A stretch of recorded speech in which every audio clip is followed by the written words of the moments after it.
Piling paper got them talking nice to me. Down the bottle, it be going right through me. Brown baby down to take a flight to me. They think that I'm stunting, but it's slight to me. Piling paper got them talking nice. 10, 9, 8, 7, 6, 5, 4, 3, 2, 1.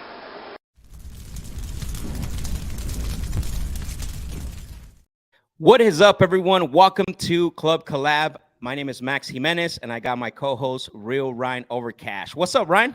All right, what's cracking, Max? How we doing tonight, brother?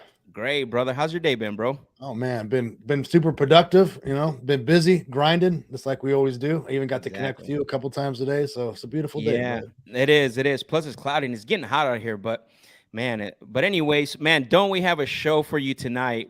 We have our very, very good friend, Chris Rood. Man, the guy's amazing. I met Chris Rood probably like 6 years ago, maybe even longer. I don't even know. Hit it off. The realest guy that you ever know. Plus, and if you guys, for those of you that are joining us, if you didn't see the actual description of the show, I said he's a true blue to heart entrepreneur. Like, this guy's been an entrepreneur since probably, I don't know, 20 some years, I believe. I'll let him share his story a little bit about that. But I mean, you met him, right, Ryan? I think he's got an amazing story, and Yeah, I'm glad that he's on the show today. Absolutely amazing dude, straightforward. He's a winner, bro, and he's always looking to get better. So absolutely, he always raises the bar, man. It's a good dude. Absolutely. I'm extremely excited to have him on. He was kind enough to take, some time out of his busy schedule. So I'm extremely excited. But before we bring him on, a couple announcements is I have a Zoom call that I'm doing live on Thursday.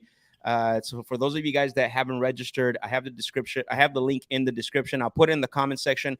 And don't forget, we have a lot of you guys jumping on. Let us know where you're watching from. Let us know where you're tuning in from. And then remember, this is a live show. So anything we are talking about, anything that we're discussing, don't be afraid to ask questions. Chris loves to answer questions. He's also a go-giver above that, right? Like the guy loves to give back to the community. He holds multiple meetups and multiple masterminds throughout the year. I know he's here to, drop some game on us and teach us. And we're going to talk about, sounds like we're backstage. We're talking about some good stuff. So we might get into what's happening. Alan is on there. Arnulfo, what's up, man? Appreciate you for being on. Also, share the stream with someone that should be on here today, because I'm telling you, you don't want to miss the show today. It's going to be amazing. We're extremely excited to have Chris again on the show. But remember, we do have that live Zoom call. We want to invite everybody on. For those of you guys that are on the replay, the link's going to be in the description. And is there anything else I'm missing, Ryan, besides that? No, as far as what you got going on, I think that's what you got. One thing I like to announce, guys, is this upcoming Monday. I don't have a time yet, but I'm going to be going live with Tony Mont, aka Tony Montablano. Everything with mentality, mindset, what it takes to really make it in this business, and just to continue pushing through this tough market. So stay tuned. Yeah, it's been tough. I think that's one of the things we were talking about backstage, and I want Chris Rood's going to maybe break into that. Like, it used to be where you would take things, quarter at a time now, and then you'd reduce it, then it went to like a month, weekly by weekly. Now it's like day by day, almost hour by hour. So it's this market we're in right now, and I'm not going to dive too deep into it's demanding a lot from all of us, including myself. And so, but I want to bring on Chris, and we'll get into that conversation as well. So make sure you're jumping on these Zoom calls, especially with individuals that truly want to give back, right? We're not just doing this and not trying to give you what you need, that meat and potatoes. So, but I think that's all the announcements. So without further ado, I'm going to bring on our very good friend, Chris Rood. Let's bring him on. What's up, Chris? Hey guys, how you doing? Good, man. How you been, brother? Oh man, I'm super excited today. I've been thinking about this podcast all day. Can't wait to get into my favorite, asset classes, NFTs, Bitcoin, metaverse, and I'm newly an expert in Chat GPT. If you haven't heard, so I can't wait to deep When's dive your course on coming out for classes. Chat GPT? I'm waiting for that one. No, man, I'm pumped. I know, I always liked. Always had a fondness to you, Max. You're just a real dude. Appreciate too, you. And so is Mr. Cash over here. Y'all are just real, man. I like real people. With the world, the fakery and fake assets, fake muscles, fake everything. I mean, shit, fake women. I mean, they got so much fake shit going on. It's just refreshing to be around real people. 100%, man. And I Likewise, think, man. yeah, and I think that's the connection. We talked a little bit about that backstage. Like, I think that's the connection, right? Like, it's just genuinely real, and we've hit it off really well, right? We have had some conversations, and the conversations we've had have stayed in that phone call, right? That's the other thing too. You have a lot of that. Like, you have a conversation with someone, and all of a sudden they're on social media talking like. Like, get out of here. So, but for those Chris that don't know you, we have brand new people sometimes on here that watch the replay or are here live with us right now. Who is Chris Rood? What are you doing right now? And tell us a little bit about yourself, brother. Oh man, I'm just a very high energy, eccentric, guy. Like, I think every entrepreneur, like, I think we're different breeds of cat. I identify as an entrepreneur. I don't identify as the normal general public. I don't relate to the general public.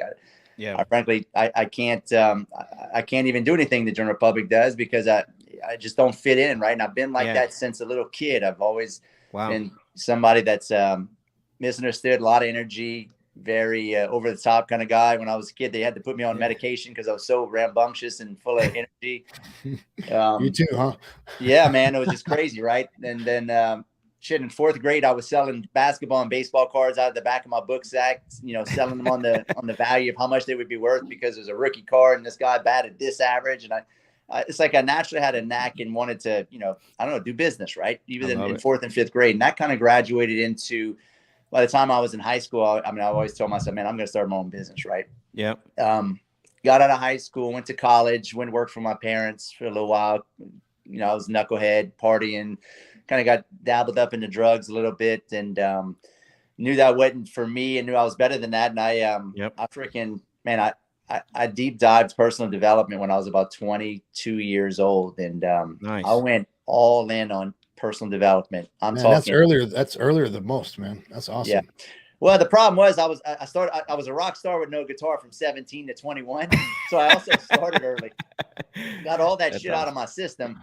Yeah. And I was like, man, I'm done with this. Like, I want to do something with my life. And I don't tell a whole lot of people. I checked myself into a rehab clinic when I was 22 years old, and I never looked back again, never touched another drug, and I literally became because I'm an extremist, right? I do believe a lot of us as entrepreneurs, like we're very, if we do something, we're going to do it 120%. So I get addicted to things easily, whether that's, drugs or money or deals. And I'll just get high on deals. Right. Yeah.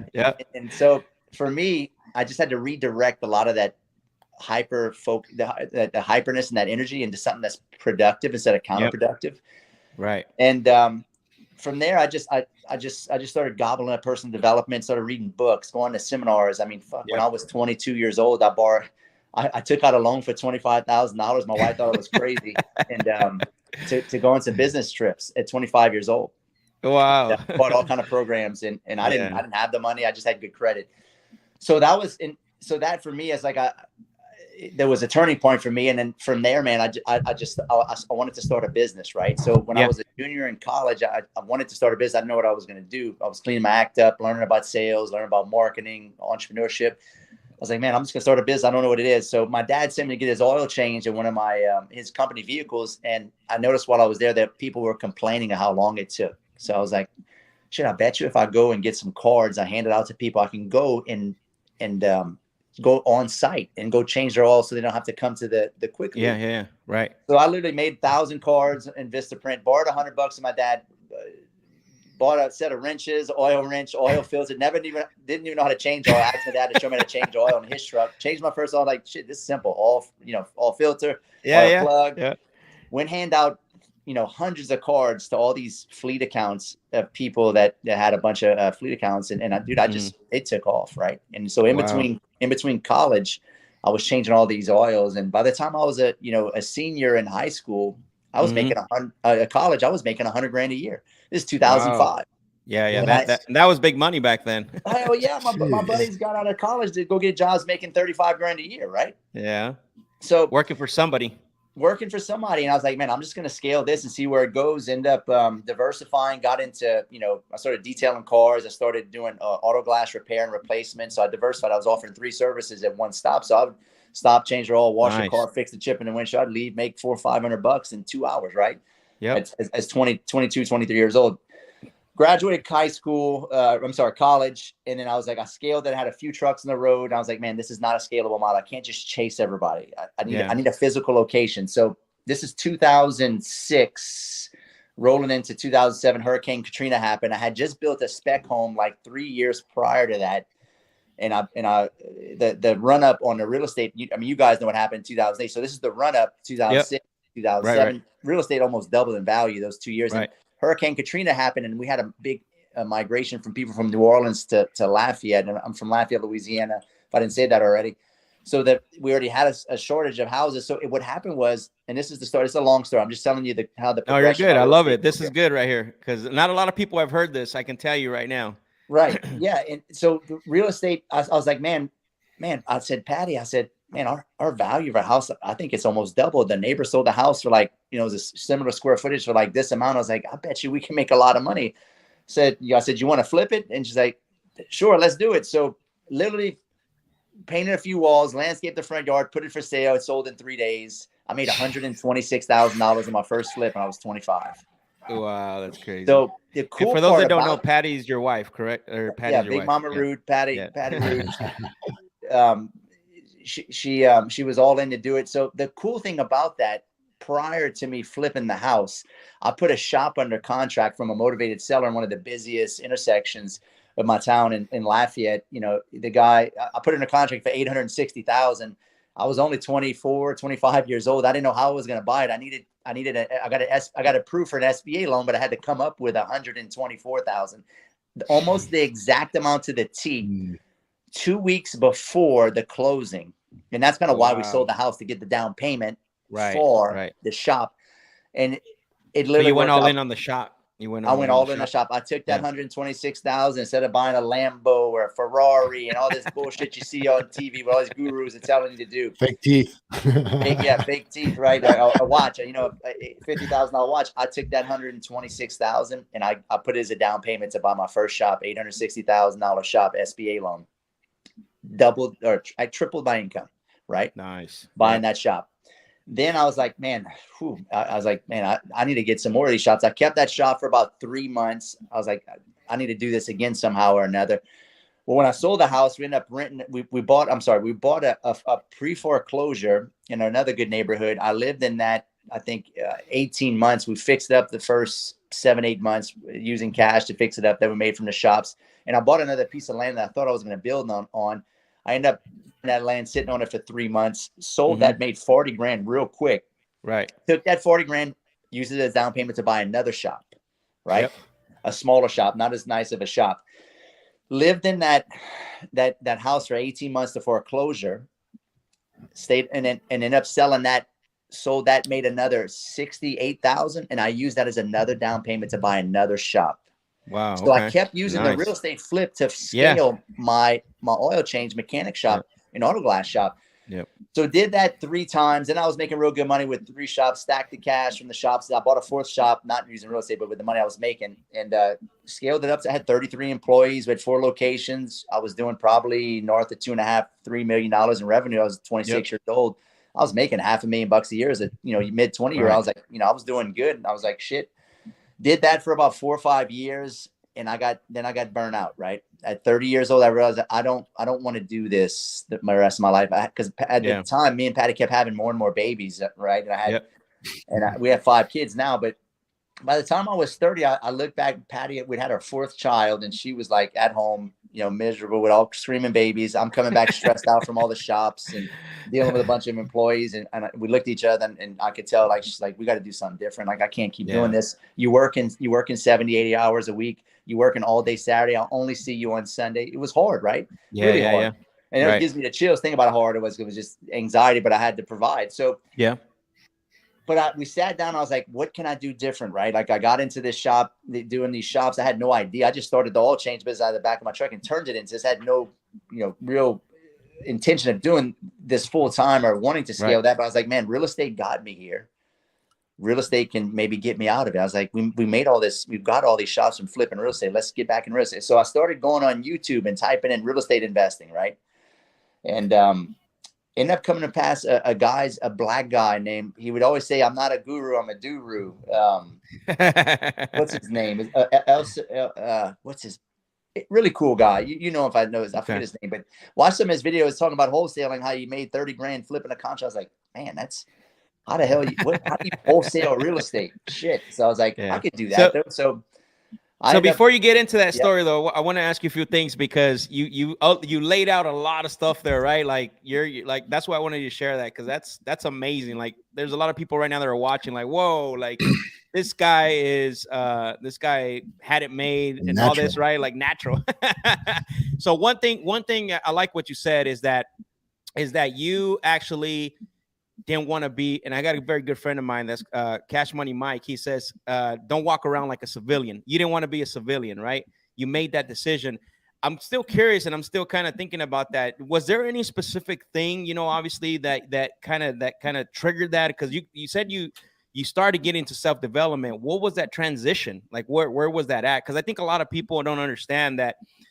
Yes, there might be a lot of people that start with money and all these things, but you had that hunger or whatever that was, but you actually took action. What was that thing that made you transition from, you know, knowing that you didn't want to just be a civilian, you want to be, and you got into self-development? Do you mind sharing that? Hitting rock bottom, man. I you know, I was on drugs, dabbling, which, you know, and I would attribute a lot of that from, you know, the psych doctors putting me on, you know, I'm 7 years old, putting me on Ritalin, Adderall, which is legalized crystal meth. By the way, if you have kids that are ADD, they don't have a you know, a chemical imbalance. They're fucking gifted. Do not give those kids drugs. Right. They might be hard. They need to be doing things.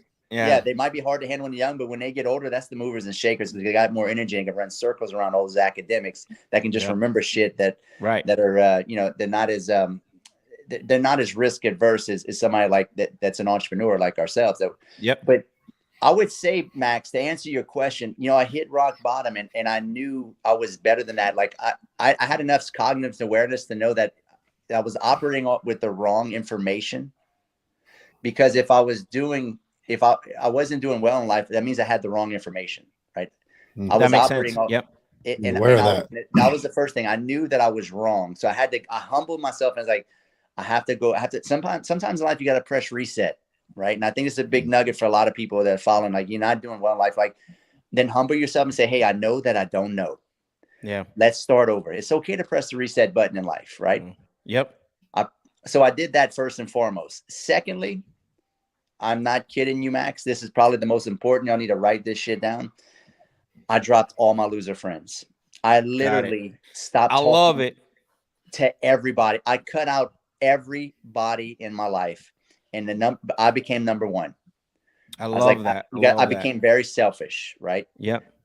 And I was hoping you would go there, because a lot of people have to understand that. And I talked about this at an event, and I didn't mean to cut you off, Chris, but just to make the point is that there's going to be you have to make the decision, not only your friends, but there's going to be some family members that you might 100%. Not, you may love them, you may do this, but if they're holding you back, you're going to have to stop the communication at some point. And it might be temporary, right? We don't know. But I wanted to add that in there, because I've experienced that as well. And I know it's Ryan. Absolutely. And I think every entrepreneur is going to experience that, because, guys, you have to understand you're only 3% of the population. If you follow Max, you know, I guarantee you're an entrepreneur. If you're on here watching us right now, you have a hunger for growth and expansion to live a better life. You're probably an entrepreneur. You're only 3% of the population. The other 97%, like Max said, is the civilians, right?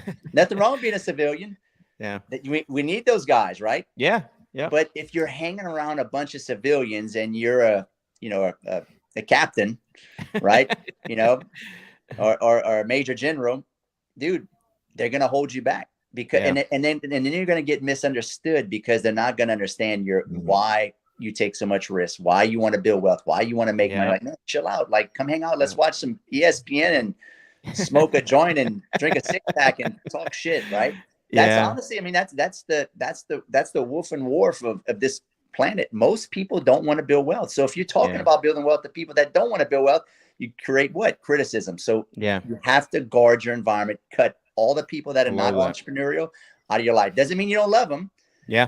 it doesn't mean you don't love them. It just means that you got to have some boundaries, right? Because what happened for me is that all the buddies from high school I partied with, I started making money and doing well, and it's like then they almost started becoming critical of me because I'm like, I'm not talking about doing drugs or partying and or doing this and that. So that's a key fundamental point for you guys' personal development, right? Is to guard your environment and just cut everybody out your life and go seek out other people that have the same aspirations and goals and just stay around those people, right? That's why I was talking about no friends, only allies, right? My four core values.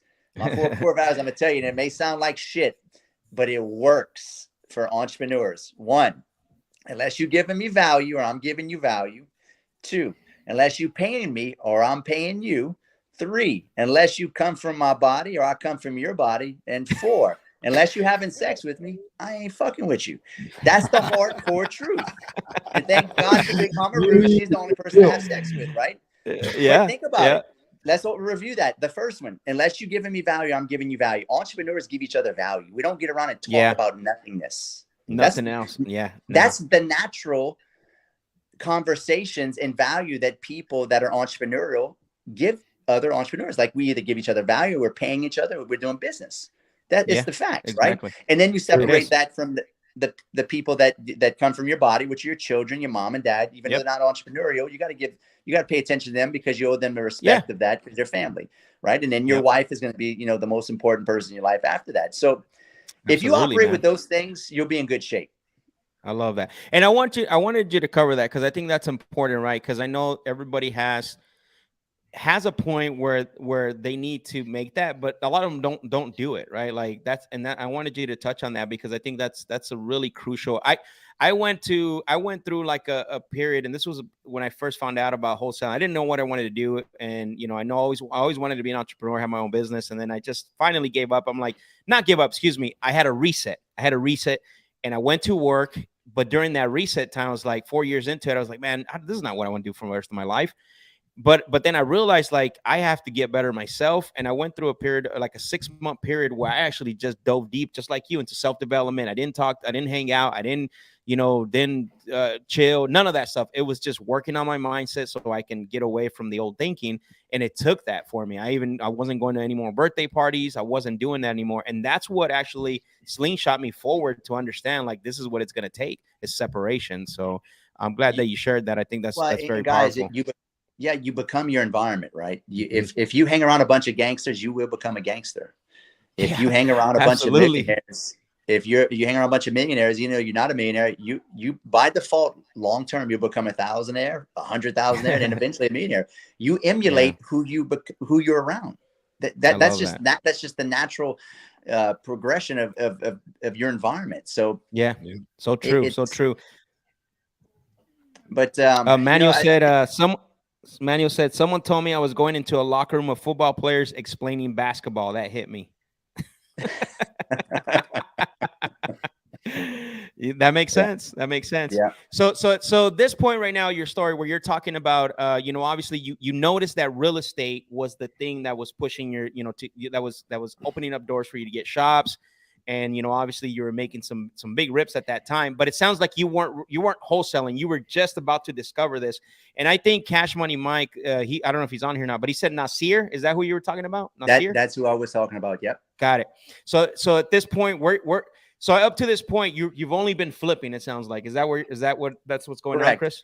Okay. I flipped and I didn't know what I was doing. It was all timing. It was luck. So it's not like I had I didn't understand the art of direct to seller marketing back then and finding motivated sellers. It was just pure timing and luck. Yeah. So used it, real estate, bought the shops, did that. I was about 30 years old. I ended up buying about 30 single family homes because I was making some cash. I was making some dough. And I ended up buying a bunch of these single family homes. And I understood I needed to get them for cheap. So what I was doing was going on MLS and making 20, 30 offers, hoping something would stick. Wait, you were doing MLS offers before they were even popular? I was doing this back in 2010. Crazy. You were the original then. Holy smokes, man. Yeah. Well, I was doing that, but I don't want to brag about it. I wasn't that great at it because, I bought. I think he was doing that, Ryan, because he didn't know direct to seller marketing yet. Right. Yeah. Stumbled on him. I thought it was just cool that he was doing that. That's awesome. That's awesome. Bought 33 houses. put 20% down on all of them. Had, you know, probably had close to freaking, you know, 700,000-800,000 on cash that I put down. And I thought I was buying discounted. I was buying them at 80-90% on the dollar. Wow. But then, you know, 2014 came, and that was a huge disruption for where I live in Louisiana. Like your guys' disruption was 2008. 2008, we didn't miss a beat in Louisiana in the South because we had oil and gas, and it kept us going. Right. 2014, oil went from $128 a barrel to $28 a barrel.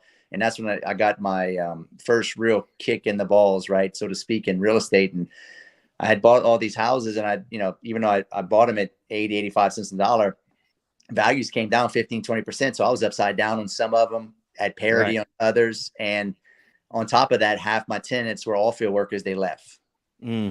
Right. They left. And so I started losing money on those properties. In addition to that, the 4 shops I had were slowly losing revenue because most of my accounts were all field related, and they were all going bankrupt or moving back to Texas. They were shutting the doors because all had crashed. So I was up shit creek without a paddle, like we'd say here in South Louisiana. And I was like, I don't know. I don't know what I'm gonna do. I told my wife, I said, we're probably gonna go bankrupt. I'm just gonna be honest with you, because I was losing. It got to the point where I was losing 15, 20,000 a month, and I had to make a pivot. I probably had about 4 or 5 months left for reserves before we broke. Yeah. Hey, Chris, real quick, if you could tell me or tell the audience a little bit about your mindset. What were you thinking when this was happening? You know what I mean? Did you lose your confidence? Were you down in the dumps, or you know, where were you at? It was. I mean, there's a difference between physical pain and mental pain, right? I'll take physical pain any day over the mental anguish of feeling like a failure to my family, to my wife, to my children, because I feel like I don't even know how I'm going to pay the bills. And that is the most miserable feeling I think a man can have is because he feels a man derives his value from his work. Yep. 100%. I agree with that. And if he can't provide value through work, you feel useless. At least that's for me. And I think a lot of entrepreneurs can relate that. I think that's pretty universal amongst men. Yeah. Yeah. So I had a lot of anxiety. I actually had I was having, panic attacks. I was, not eating. I was not sleeping. My wife was really worried about me, but I knew I had to pivot. So I was like, well, what got me here? Right. Real estate got me here. So I need to get back into real estate. But what a good point I want to tell you guys, because every one of you guys that are on here that become an entrepreneur, you're going to go through that. Some of you guys might be going through that right now with this slowdown. Yep. Right. I mean, I got some anxiety right now with the slowdown. I mean, I guarantee I'll do half the wholesale and flips this year that I did last year. And we did a lot of shit. I mean, I did $2.3 million last year. I'll be lucky if I do $1 million this year at the current rate of the deal flow we have because of interest rates. So, right. And we're going to go back to that. I'm going to tell you some tips and tricks that I could tell you to help me survive crashes, right? Because I've been through about 3 or 4 crashes now. But the key is to keep moving, right? I always tell people, anxiety can't catch action, right? It's when you stop. I love that. It's when you stop is when you're going to start having the overwhelming fit. Just move, constantly move. Yeah. No matter how much it hurts, but when you move, it gets easier, and then you keep moving and you'll pull yourself out of the rut, right? So that's what I did. I was like, you know what? Let me re-educate myself on the real estate stuff. And I found out about wholesaling, and I was like, shit, I could do this, and I don't have to buy a house. I don't need credit or capital. I just need to lock up a property, and you just need to be good at sales and communication. Shit, I do that already with my shops already. So I went and I hired 3 mentors. Well, actually, I learned a little bit off of YouTube. I wholesaled my first house. I made $2,500. Never forget that. And then after that, I was like, fuck, there's money. You know how many oil change, brake jobs, tune-ups I got to do to just make $2,500? I did. And I was like, shit. So I was like, I said, there's something to this. Let me hire some mentors. I hired 3 mentors back to back to back over like a 3 or 4 month period. The first mentor was Fabian Calvo. He stole $50,000 from me on my credit card. Look him up. I put him in jail. It's all over there. I had his ass thrown in jail. Good for you. Hell yeah, man. And he was a good mentor. He got on all kind of drugs just around right before I hired him. He had a great track record. But anyway, took that as took another look right there. That was a bummer, but I learned a little bit of stuff from him. Then I hired another coach. And then what was his name? Not Joe McCall. I hired him third, but Tom Kroll. I hired Tom Kroll. Yeah. And with Wholesale Inc., I learned a good bit about and I knew a lot of these things because I was already a natural entrepreneur. Like I knew how to run a business. I already had a multi-million dollar business. I knew how to understand sales and systems and processes. I just understand the system of how you wholesale. So once he gave me that formula, like it was off to the races. I was like, okay, I understand. I just need a market. I'm gonna start with bandit signs. That seems like the simplest thing. I went and bought 500 bandit signs, spent like $600-700, and I literally went out, started putting out bandit signs in between while I was running my shops, and locked up my first deal within maybe 2 weeks of putting out signs and put in a contract. Nice. And I ended up getting 2 or 3 deals locked up, and it over, I think maybe a 45-60 day period from putting out 10-15 bandit signs a day. And keep in mind, because this is a learning lesson, the economy was crashing in my area back then. So there was motivation everywhere. Right. Yep. So it was inducive of a wholesale environment to do a lot of deals. Locked up 3 deals, and man, I can remember pinching myself because I was going to make $47,000 that month. And I had never made $47,000 without, I've never made $47,000 in my shops. Right. How many oil changes would that take, Chris? Oh, dude, I did the math. I kid you not. And I think a lot of you guys that got into wholesale probably want to pinch yourself at night. Like it's like 2 days before the closing. You're like, is this real? I feel like I feel like I'm doing something illegal. I'm making $47,000. I'm by myself. I don't even make $47,000. I got 33 employees and 4 shops. I don't make that in net profits. I was like, and then it finally closed. I can remember it was like the most awesomest feeling. Like, okay, I'm in the wrong lane. Right. Yeah. Okay. I closed those shops. I mean, I closed those deals. I went to my shop manager and said, hey, listen, I'm going full-time real estate. Don't call me unless somebody dies. I'm not coming back. Threw the keys to him. I went out. I started putting bandit signs all day long. I'd put 30 or 40 bandit signs out all day. And I did that for like a year, literally a couple of years. Started making 50, 60, 70, 80, had some 6-figure months. And I was like, man, I was doing this. Was this you on your own? This is me and my manager of my shops. She was just helping me with, building up and stuff. Yeah, she was Jan. She's been with me for 18 years. She was actually my CEO of all my stores. So she would help me on the side ordering bandit signs or, contacting the title company in between, working on cars and stuff. And from there, man, I just went all in, and I started making a ton of money. Then from there, I was like, this is the lane I'm going in.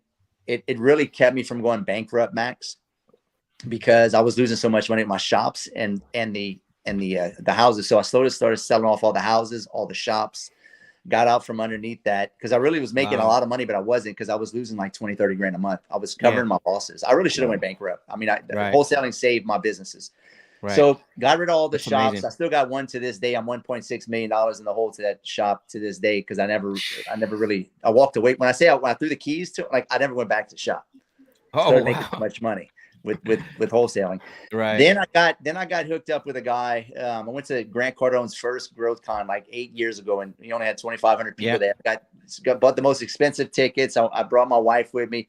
Got to sit next to Tim Grover for 2 straight days and pick his brain. Mike Jordan's mentor. And, from there, man, I knew, and let me back up. After I hired, Tom Kroll, and I had hired Joe McCall. After that, they asked me to go work in their sales department, because I'm sitting there posting checks in the Facebook group. Yeah. And like, who's this guy? Yeah, like, dude, you're freaking crushing it. Like, so, and they said, man, why don't you come work in our sales department? I said, I'll do that. So I went to work in their sales department. I'm just taking calls. I'm enrolling their students while I'm still wholesaling, because I'm making extra income. I'm a hustler, dude. Nice. I ain't got no shame. Like, whatever, if I can make more money, I'm gonna do it. They were paying me 10-12 grand a month because I'm enrolling all these students. And then on top of that, all the students I'm enrolling, they're all inboxing me to ask me questions. I'm coaching them, and I'm not getting paid. I was like, dude, I'm better at this than they are. Why am I? Straight up, I was. Still, I mean, no hard feelings to Tom. The student becomes the master of. Yeah, I mean, the great guys, but I mean, frankly speaking, I was way better than them at it. Yeah, so I went on my own, and I started my own coaching program, and then went to GrowthCon. And got hooked up with Grant Cardone, and Grant Cardone found out what I was doing. I paid him for a 30-minute meeting with him, a coaching session with him, and he saw what I was doing wholesale. I was, man, this is fucking really cool. He goes, why don't you get hooked up with me and partner up with me, and we'll do some marketing, and you can show my audience how to do wholesaling. So I ended up sponsoring GrowthCon in 2018, and I did it again in 19. And man, my brand blew up after that, and I started coaching all these students, and then I started partnering up with all the best students in my coaching program, all the studs. And I just scaled my wholesaling operation nationwide all over the country with people that were really good. Dope. And then I got into mobile home park investing, right? I mean, that's a whole nother story by itself. Yeah. And then from there, I just started. You want to hear before you move on from the Grant Cardone conversation? So that's where I first saw you, before I met you live, before I met you in person back in 2018? I don't remember. It was at your event. It was at Skillathon. Yep. And that's when I first knew about you. Was I saw a video where you're explaining to Grant what is wholesaling. Grant couldn't wrap his head around it. He's like, well, wait a minute. So you don't buy that? Like, he's like all over the place. And I was like, and I said, man, I like this guy. And that's when I saw skills get the deals. And did you come up with that saying and the brand and stuff? Because I want you to talk a little about that, because I love that. And that's when I heard, like, skills get the deals. And I started that. You gave me a lot of motivation, because I'm like, dude, this is awesome. And then eventually, like a year later, I think is when we met up in person. Yeah. I mean, so basically I'm a simple guy, Max. I'm from South Louisiana. I got this funny accent. I eat crawfish. I eat roadkill and squirrels. Oh, your wife's cooking, bro, is amazing. All that good stuff, right? So I try to break You're spoiled, down. brother. You're spoiled. We eat these mud bugs and stuff called mud bugs. We call it crawfish. But anyway, I'm a very simple guy, and I'm not a Harvard graduate. I do have a college degree, but I like to keep things simple. So I had a lot of people reach out to me when I started coaching them, and like, why are you so much better than everybody else? And I said, man, I have skills, right? Yeah. Because I've trained. And it goes back to what I did when I was 22 years old. When I was 22, I was taking sales classes. I was reading books. I was taking studying books on marketing, on business development, right? At 22 years old, that stuff compounded. By the time I was 33, 32, I mean, I'd been a 10-year junkie of personal development. So what I had built and stacked, what? Skills. Wow. So I said, dude, I just got skills. I got mad skills. I know how to talk to people. I've studied the art of communication to the T. And I said, skills will get you the deals. And I just ran with that. And it's the truth. The more highly you and your team are skilled, the more deals you're going to get. It's as simple as that. I mean, so it's going to develop the brand Skill Up. And I mean, it's just skill sets. Yeah. You just know something somebody doesn't know. Yeah. Right. No, that makes sense. I asked one of our guests, I think it was Eric Klein, this question, because he's got a crazy story too. Yep. And I want to ask you this question because I have that similar upbringing, got into drugs. Eric's speaking at my event next week. Yeah. I saw that, man. That's freaking awesome. He's a great guy, and he's doing it right. Like real deal, dude. Yep. And so I asked him this question is because we relate in some way too as well, because growing up and I got into drugs real early in age and everything else. And I said, but what I learned during that time was being resourceful. I can tell you, we moved almost every single year of my life during my elementary years. And every single time I needed to start new friendships and I need to start new, but then also like being out there so much, like I learned how to be I had to, right? And I don't know if I wanted to ask you if that plays a role, understanding if you're a very resourceful person. Now that's not everything, but if you can be resourceful, you can figure it out. Do you agree with that, or what are your thoughts on that? Man, 100%. I think if you look at any entrepreneur that becomes successful, they're definitely resourceful, right? I think they control the controllables. And what does resourceful mean? Resourcefulness means that you just take what's in your current environment, you use the resources and whatever you have, and you don't think and worry about what you don't have. You just use what you have. And there's so many resources these days, right? So many resources that you don't even realize it, right? And for me, I absolutely, literally, I'll ask anybody to help me. I asked my dad, hey, look, I want to start a business. I want to do an all change business. Will you let me borrow $100 and show me how to tap into the resource, right? That's being resourceful. Yeah. Mm-hmm. Yeah. Right. Going out and putting out 300, 400 bandit signs out by yourself. That's being resourceful, because why did I do that? Because I can control that. I knew I was taking the sign out and that's being resourceful and controlling the controllables. Now, it sounds simple, but that's the art of business. But business is simple, right? Yeah. It ain't easy, but it's simple. But people overcomplicate it because they got to think they got to be really smart. No, you got to be resourceful and take action. Yeah, no, for sure. And also too, I think, and social media's got a little bit of a fault at this, is that there's no one way to build a business, right? Like you have a totally different business than we do, than I do, than everyone else, but you're successful at it. Like you're super successful. And I think a lot of times people make the mistake of trying to copy what Chris is doing, trying to copy what Max is doing, trying to copy what all these other guys are doing. And then nothing ever happens, right? You got to figure it out. You got to figure out what is it that you want. And I think you've done a really good job. Your lifestyle shows it, right? Your business evolves. What's the perfect example of this? Is your business revolves around your lifestyle. It's not the other way around, right? Like you've created this environment of, this is Chris Rood. He's not copying anybody. And I'm working towards that the same way, because you have a few years ahead of me and more experience. But that's the way I look at it. If you look at who I am, like, I don't emulate, I don't copy anyone. I admire some things, and I'm looking at it like, man, I love what Chris is doing with his wife, his kids, which is, I love all that stuff because I'm a family guy. But I know it's going to be different, and a lot of people get caught up, trying to emulate and copy. It's all the same book, but a different story, right? You just need to create your own book and have your own story, because the way I run my business and the way I am, it is not going to be who Max is or Cash is going to be, right?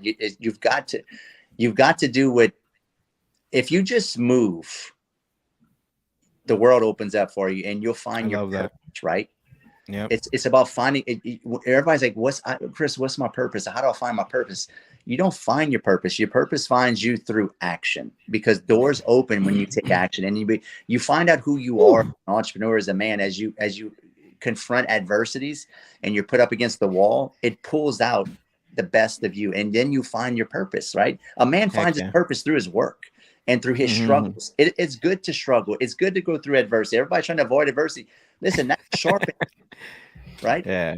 I mean, going through it freaking sucks. I remember, like just having the, thinking I was just a failure, right? But when I had to go through another crisis like that again, I came out a newer, stronger me, because I built that mental fortitude, right? Because that callous, that your mindset is the most important thing, and you build your mindset through adversities, right? And overcoming those adversities. Just move. I love it. I love that. Thanks for sharing them. And that's amazing, especially right now. I think a lot of people need to hear this because it's very important. So really quick, I want to fast forward, because you've done a lot of wholesaling and everything else. One thing I noticed though is that where everyone started to run to multifamily, you started to transition to mobile home parks and buying mobile homes. How did that go about, and where did that start for you? Can you share that a little bit with us? Absolutely. So it goes back to playing where you can win, right? A lot of you guys need to read The Art of War, right? And understanding that business is war, and you don't necessarily play just to play the game because if somebody else is doing it. You play to win, and you play to have an unfair advantage. And I didn't feel like I had an unfair advantage with apartments, right? Because everybody's doing that, and I was like, man, fuck, everybody's chasing apartments. So for me, I'm looking for where I can cheat. Yes, I said it, cheat legally, morally, and ethically. Y'all should write that down if you're watching this. In business, the name of the game is where you can cheat legally, morally, and ethically. What does that mean? I'm gonna give you a case in point. So when I had finally got out of all those single family homes and started selling them off, I had to reset myself. I was like, that's not the right way to do it. I obviously overpaid and bought too nice of houses. I was like, I want to get back into rentals again because I'm stacking cash. I don't know where to put it. I don't want to buy single family homes. Well, I got my hair cut one day, and I'm picking up, and I'm just always studying, reading stuff. And Warren Buffett's on the page. He's talking. He said, affordable housing and mobile home park investing is the wave of the future. I said, that's interesting. Picked it up, started reading it. Everything he said makes sense, right? He said, he said college kids are stacked with too much debt, and they're not going to be able to buy the white picket fence like our ancestors did, our fathers, and maybe our grandparents. It's a different generation. Inflation has eaten up the American dream. Income is not keeping up with inflation. So he named all these things, and it made sense to me. And I'm thinking, mobile home parks, there's mobile home parks everywhere in my town. And I was like, shit, I mean, that's crazy. And I would get calls at least every other day about people wanting me to buy their mobile homes to be moved. And I had nowhere to put them. I didn't know how to wholesale a mobile home. And I didn't think any investors would want them. So I was like, man, I get these calls all the time, but I was like, I need to find a mobile home park. And it goes back to whatever you focus on and put attention on, you'll attract. I don't care if you don't believe in the law of attraction, or whatever The you law of may call attraction, it, the entrepreneur gods. It doesn't matter what you focus on, you will attract. So I was like, man, I wanted mobile home parks. I kid you not, Max. A week later, I'm at the gym, and a realtor I know passed by that sold me a couple single family homes. He said, Chris, I don't know anybody else that buys this. And I was like, I know you don't buy it, but I was like, you're the only real estate investor I was thinking of that may be interested. He's like, I got this 24-unit mobile home park on the side of McDonald's. I was like, man, I get goosebumps. I was like, what's the chances of that? I had just read that article, and then the following week he brings that deal. Yeah, you were attracting it. Yeah. Because I was thinking about it, right? Yeah. And I'm telling you all these guys, I'm trying to give you guys lessons that are listening. There's lessons and key points, because entrepreneurship's a spiritual game too, guys. It ain't just the how-tos. It's how you think about the how-tos. Yeah. Big. That's big. I love that you said that, man. That is a golden nugget. Can you repeat that again one more time, bro? Because I think that's huge. Because I'm a big believer in that when it comes to talking to sellers too. But repeat that again one more time. Well, you have to be super intentional, right? Yep. You got to intend things to happen. I do believe that we're spiritual beings living a humanoid existence, that God created us in His image, and that we have powers that are untapped that we ignore. Amen. Yep. So for you guys that are listening, you have to be intentional, and you have to visualize and intend things to happen. And what will happen is that doors will open. And Max, you wanted me to repeat something. I don't remember. I just talk. I don't remember what I said. I think you said it was entrepreneurship is also spiritual. Oh yeah. Yeah. Entrepreneurship is a spiritual game for sure. I mean, right? I love that. I tithe a lot. I help people. I try to help my church, try to help people. I was just at an event, last week, and I gave away my course to everybody for free, my mobile home park investing course that everybody that I've been charging $750 for years, and everybody paid $5,000 in person to be there. So you got to think with that too. But I said something else. I don't know what I said, but I'm trying to remember what I said. That was key point that I want to reiterate. Yeah, Ryan, why you? Why I interrupt them? My bad. I'm listening. I'm all ears. Yeah. So, well, let's just so anyway, entrepreneur is a spiritual game. Just understand it's not it's not about the how-tos. It's how you think about the how-tos. I love that. Yeah. That's what I wanted to reiterate to you guys. Okay. I love it.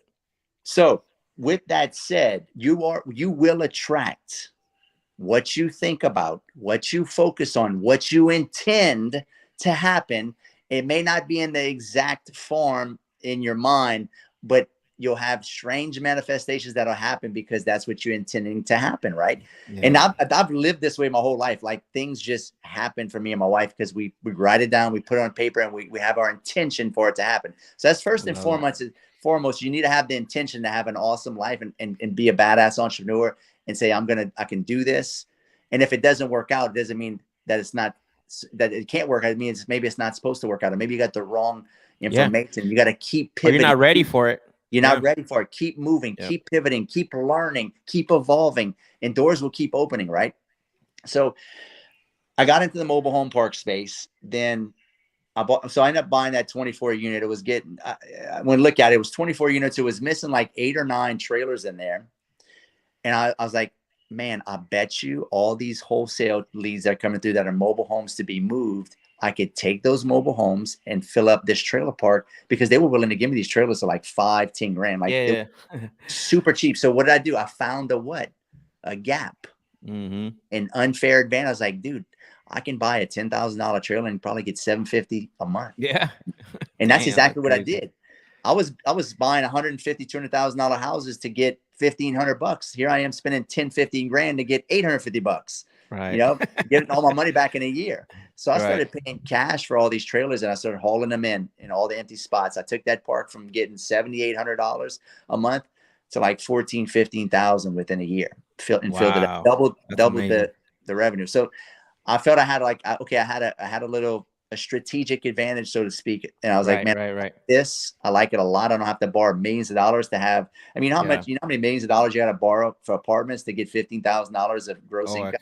Yeah, probably $2 million. I paid $400, and it's like 4 times the amount of debt. So I get into less debt, better cash flow. It's not as sexy as apartments, right? It may not appreciate as much as apartments, but you should be a cash flow investor first. You shouldn't be worried about appreciation. You need to be investing for cash flow day one. So that's kind of my motto. And then from there, man, I started scaling. I started buying parks. Nobody was looking at them.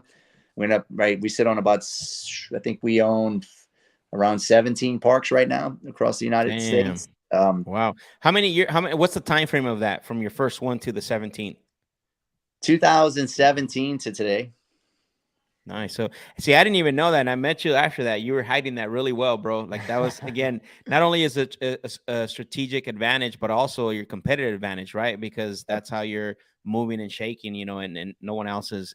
And again, I haven't been to your masterminds. I don't know if you talked about it, but definitely that's amazing. Yeah, I mean, I applied the direct to seller marketing game for single family homes and wholesaling. I just applied that to mobile home parks, and I just built a brand, right? I built a brand around that, so people started bringing deals to me all over the country, and I started partnering up with students, and that's how I scaled. And that's another key point. You guys got to build a personal brand. Max does a great job building the brand. Cash doing y'all on social media. I see y'all. Like, you got to get known. You got to get people to know you, right? And if you can do direct to seller marketing, you can learn the art of raising private money, and you can build the brand. That's the three things I talk about in my mastermind. It's a triangle, right? Mm-hmm. First point is direct to seller marketing. Yep. Raising private money, and then in the middle, building a brand. Hit those 3 points every day. If you do that, because if you're doing direct to seller marketing, you're going to get the deals. And if you're just going to wholesale all the time, and there's another key point that I want to talk to you about is about fast money, medium money, and slow money. For you guys that are just wholesaling, you can't just do wholesaling for the rest of your life. You should, but you got to keep some of these deals, right? Fast money, medium money, slow money. Fast money is wholesaling, flipping. Maybe you're a realtor, and you got, it's the transactional stuff. Right. You're owning a bit, and you need that to pay your bills today. And then you go for the bigger rips, the medium money, maybe flipping a big house, right? That where you can make a big 70, 80, 100 grand rip, or maybe it's flipping a piece of land where you make 50 grand. And then you got the slow money, which is what? Buy and hold, right? It's slow money, but that's how you build what? Wealth. Yeah. You hit the fast money, medium, slow money. You hit the direct to seller marketing, raising private money, building a brand, and you work those three things over a duration of time, you will build wealth, right? Now, with all that said, I definitely want to talk to you guys too about what I'm going into the future doing, because I think, if you want to pivot here, Max, on, what's going on with the economy, I have a lot of perspective on that. And definitely. I definitely want to talk about that, but I love that you shared that. I love the journey, right? From what you were started at, what you were doing, but also the theme in all this is mindset, self-development, growth, right? Going through failure and all this stuff. And I think a lot of people, and I've always said this all the time, like, you can't avoid the failure. You can't avoid the struggle. You can't avoid, especially if you want success. Everybody chases success, but success actually only shows you that it works. You don't learn anything, right? When you have success in something, hey, it worked. But what actually showed you and what you learned is the struggles and the failures. And right now, I mean, we're all going through a lot of that, right? And I think, to your point, is understanding, like, you didn't get to where you're at because you avoided, the failures, or you avoided the struggles, or you avoided, the pains of everything. You got there because of that. And the success that you're having is just the fact that worked. But yeah, if I think you said something, I like to talk, you said something about it working, right? And Benjamin Franklin once was asked, he said, you've, because he was a famous inventor too, and he was a president of the United States at one time, modern day genius in his time. And and he invented a lot of cool stuff, wrote a lot of good books. But he was asked one time. He still owns a lot of patents too, I think. Yeah, a ton of them. Patents. And he was once asked, like, you failed 10,000 times, Benjamin. And it might have not been Benjamin Franklin. It's one of those old guys. Anyway, one of the founding fathers, or Thomas, one of those guys. But basically, they asked him, "Hey, you failed 10,000 times. Why don't you, you don't feel like a failure?" He's like, "No, that's just 10,000 times that I know don't work." I got to cross out. Basically, he checked off the box. That don't work. Okay, and that's how you look at business and entrepreneurship. I love that, dude. This is a game of failure. Yeah, all the time, and adjustments and pivot. And that works. Okay, I'm gonna do that for a while. I'm gonna do that for the next 5-6 years. Wholesaling works, man. It's great. I'm crushing it. Oh wait, interest rates went up. Oh shit. Oh, I'm a failure. No, you're not a failure. It's time to break. It's time to readjust. It's time to, and you got to understand seasons of business, right? Yeah. With every summer comes a fall. With every fall comes a summer. We're just going in that season of life, right? Yeah, no, for sure. And in business, right? When things are really good, understand they're not always going to be good. No, they're not. No, And they're when not. things are really bad, well, guess what? They're not always going to be bad. We're going to come out of it. And it's going to get good. And the beautiful thing about the country you live in, it's usually way better than it is bad for longer durations of time. We usually only have slowdowns, so maybe a year, 2 year max. Yeah. So you got to think with all these things.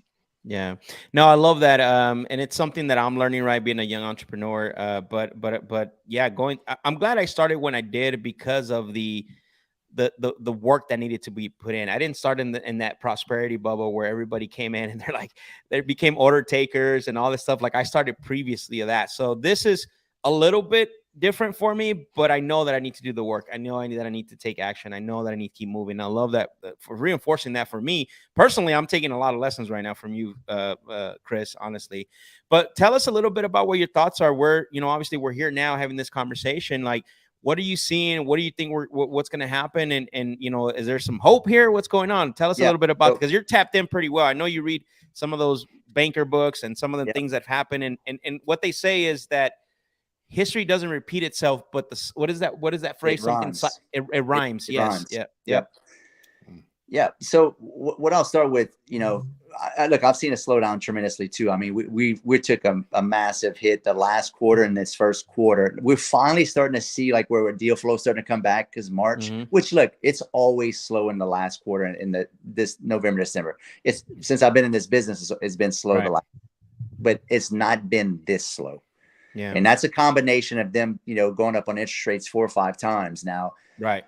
So we had a combination of it's already the winter months plus interest rates have, almost doubled. Now, people will still buy houses. They're just they got high on interest rates, right? Yeah. I made a post about that I think a couple months ago about, people just got high people got high on low interest rates. But guess what? When I was a kid, when in the 80s, my dad bought his first house at 15% interest rate. Right? That's crazy. But that was normalized. But we've been in this bubble where we've had 3.5% interest rates for like 7, 8 years, 10 years. They've been printing money that we all got, that in La La Land. This is like not normal, right? So I think the market is having to come off of this high of low interest rates. Right. And now they need to realize that was not normal. We need to get back to the new normal because really when I bought my first house in 2005, I bought my house in 2003. I bought my first house at 6.25 or 6.5%. Right. That was low back then. Yeah. And everybody's freaking out because they got to buy a house at 6.5% or 6.25.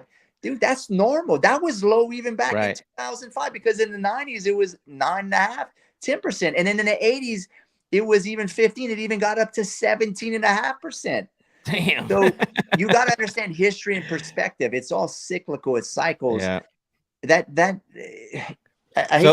So basically what you're saying is this is moving into a normal realm. What we saw the last 2 years from COVID, probably right after COVID to about last year, that's not normal. No, right? That's not normal. Yeah. No. I get what you're saying. No. And the market's just trying to readjust because they're so used to the low interest rates. But there was still real estate investors back when they had 12 to 15% interest rates. You got to readjust your numbers.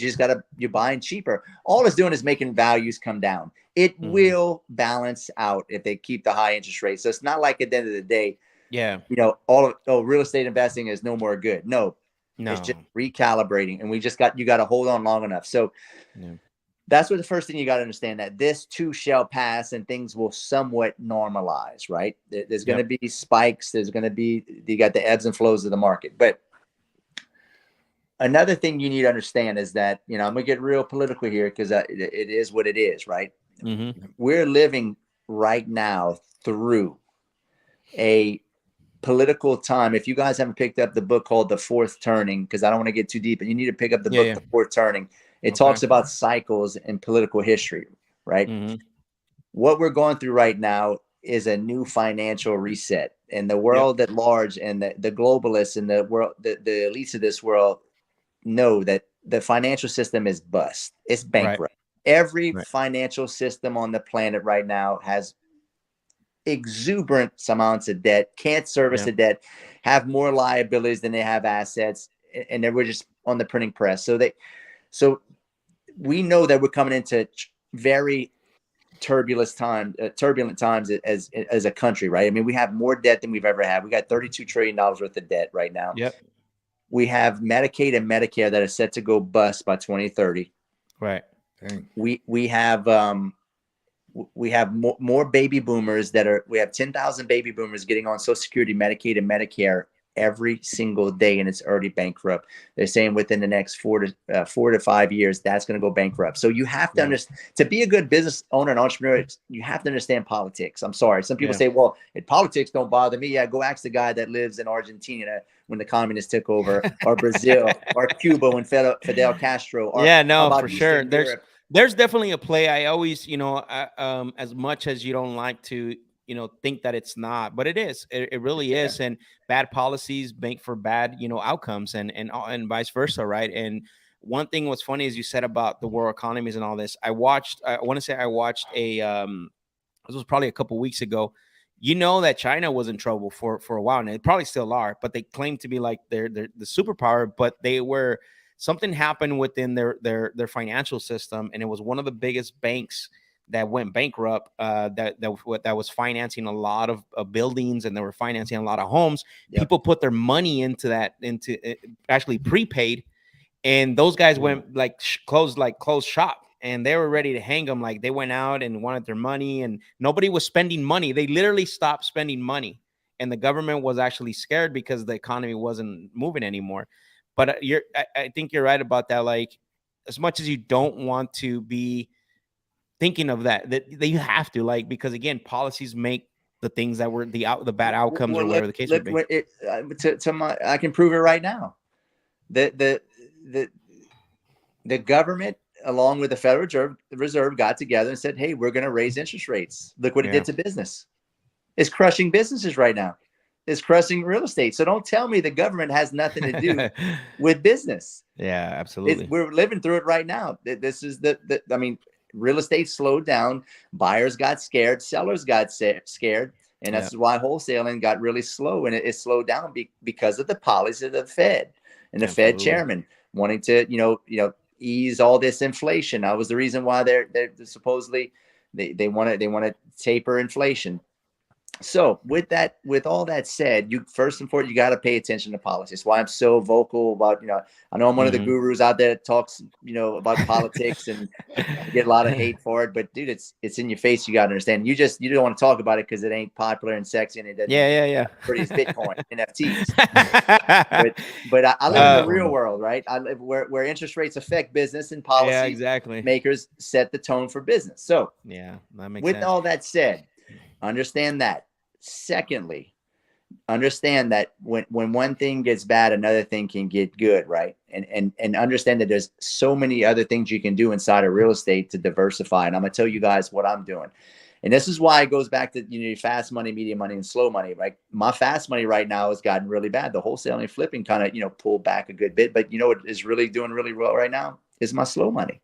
People still got to pay rent, right? Yeah. Whether interest rates are high, low, or sideways. So you got to work on building up your slow money as you progress as a real estate investor, right? So learn from this. Don't just get stuck just in wholesaling. Have some other asset classes. Thirdly, I love that. I need you guys to diversify into other businesses that are symbiotic to real estate. Case in point, I'm starting a junk business right now as we speak. Why am I starting a junk business? Because it's symbiotic to what I already do. We buy a lot of houses and that are full of junk that we got to clean out.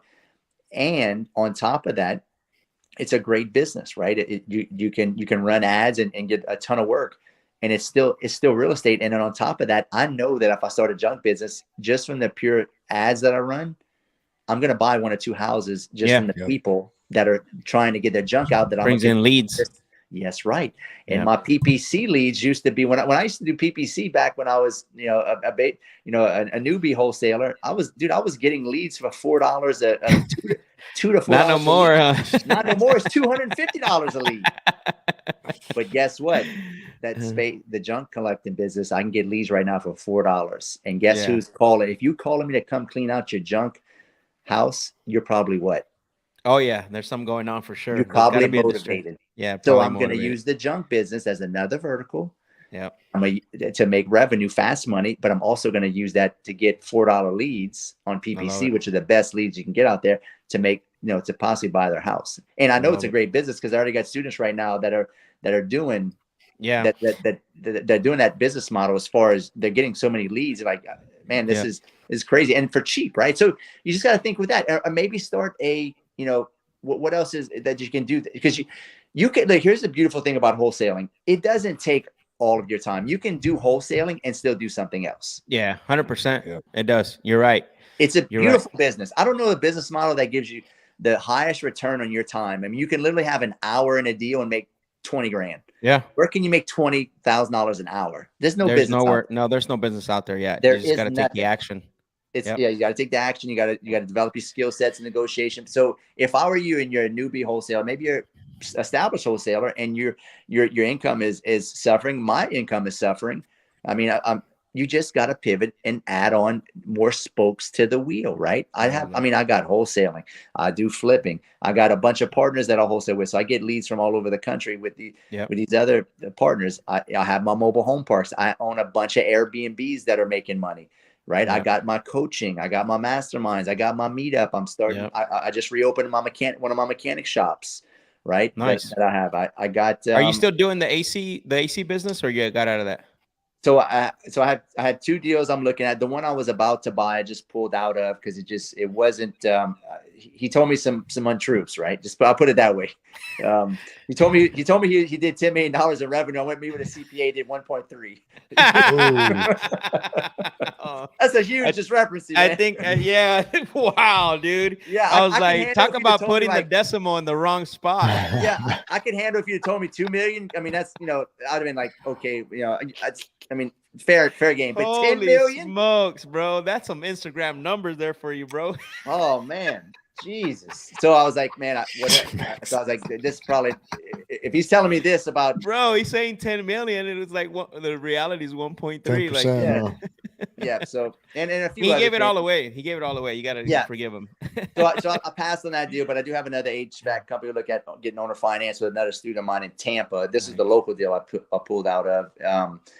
And then, we looked at a bunch of we looked at some septic businesses. I love the trades, right? Because for one, like, it's not, you're not going to become a billionaire with a trade, wholesaling or service-based business like wholesaling, AC, roofing, plumbing, electrical, but you can become a millionaire, and it's steady work. I would figure out, how can you get in the real economy, right? Mm-hmm.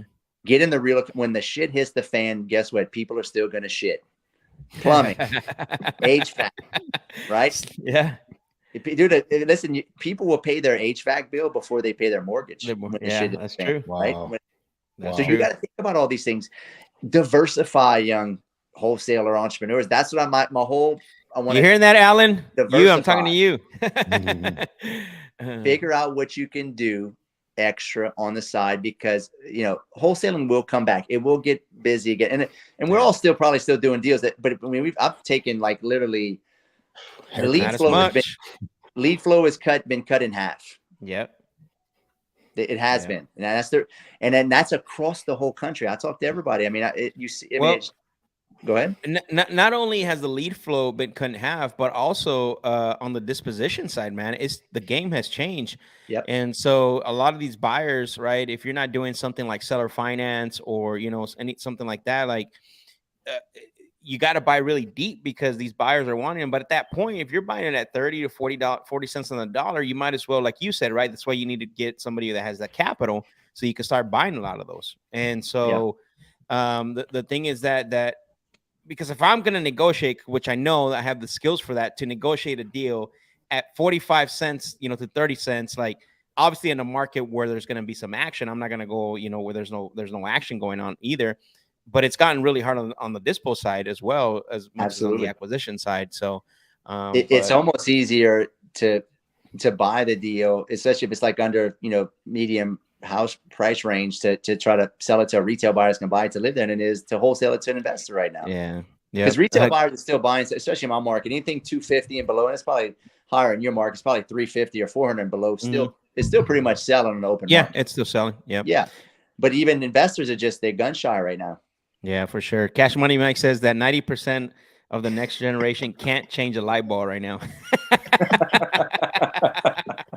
So true, brother. It's insane. I don't get it, man. And it's and I love the trades too, just like you, Chris, because I I was working in the trade for about 5 years, and I love the trade. My stepdad's been in the trade all his life. Like that's what makes the people don't understand. Like that's what really makes this economy work and go. And we can get into another conversation about that at some point, but that moves the economy. Without plumbers, electricians, contractors, roofers, framers, cement guys, the economy stops. Yeah.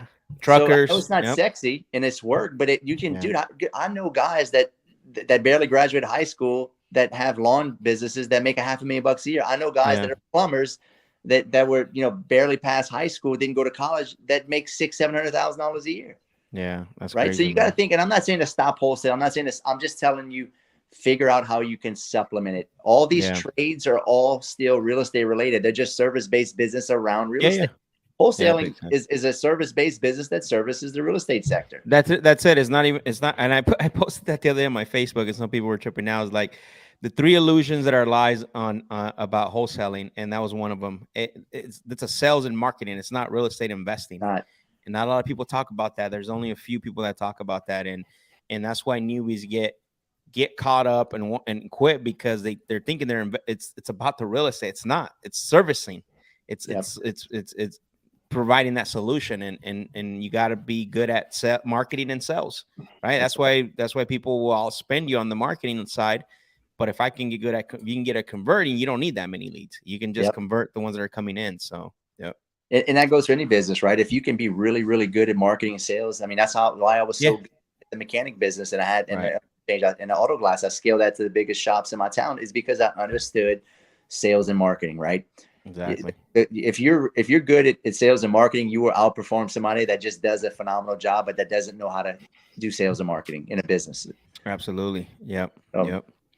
Cool, brother. Man, this has been amazing. I know we're getting past the hour here, but man, I love this conversation. I think we can have this conversation for the next couple of days while we're sitting here talking. But if people want to know more information, people want to know, get a hold of you or reach out to you for anything, how can they get a hold of you, Chris? Yeah, just inbox me on social media. At Real Estate Rood on Instagram. Chris Rood Entrepreneur on my business page, and then you go to Chris Rood, my personal page, just press the like button. I'm on YouTube. I share my life. Me and my wife are full-time real estate entrepreneurs. Like we live it, man. We do it. I mean, I build neighborhoods. We own Airbnbs, mobile home parks, I wholesale, I flip. We do it, and we're starting all these businesses. So if you want to just tips and tricks every day, I'm always just trying to give value to help young entrepreneurs. Maybe come out to one of my masterminds, get to know me, come out and maybe be a partner one day. Right. I mean, that's what it's about. It's about relationships. Right. Remember, if I can leave you guys with this, just guard your environment, get rid of your loser friends, hang out with your allies. Right. If you're here, like I'm your ally, Max your ally, Cash your ally, like we're giving you value. What was one of my 4 things? I give you value. You give me value. We're here giving value. I didn't get paid for this. Max ain't getting paid for this. But we're entrepreneurs. We're the highest quality people on the planet. I don't care what anybody says. Entrepreneurs are the highest quality people on the planet. We give, we serve, and we give value. So proudly with that. I love it. I was actually gonna say, hey, I'm gonna bring you backstage so you can think of something you want to leave the people with. But I think that's great, bro. I don't think there's nothing we can add to that. I think that's a beautiful thing. So everyone, we appreciate you for joining us. Thank you for joining us tonight. This has been an amazing show. Ryan, thank you, and Chris, man, amazing stuff like always. So again, make sure you go back and watch this. There was a lot of nuggets dropped here tonight, and man, I'm gonna end up rewatching this because I'm always learning. I'm a forever student, but definitely we'll see you guys on the other side. And thank you. Y'all have a good night. Later.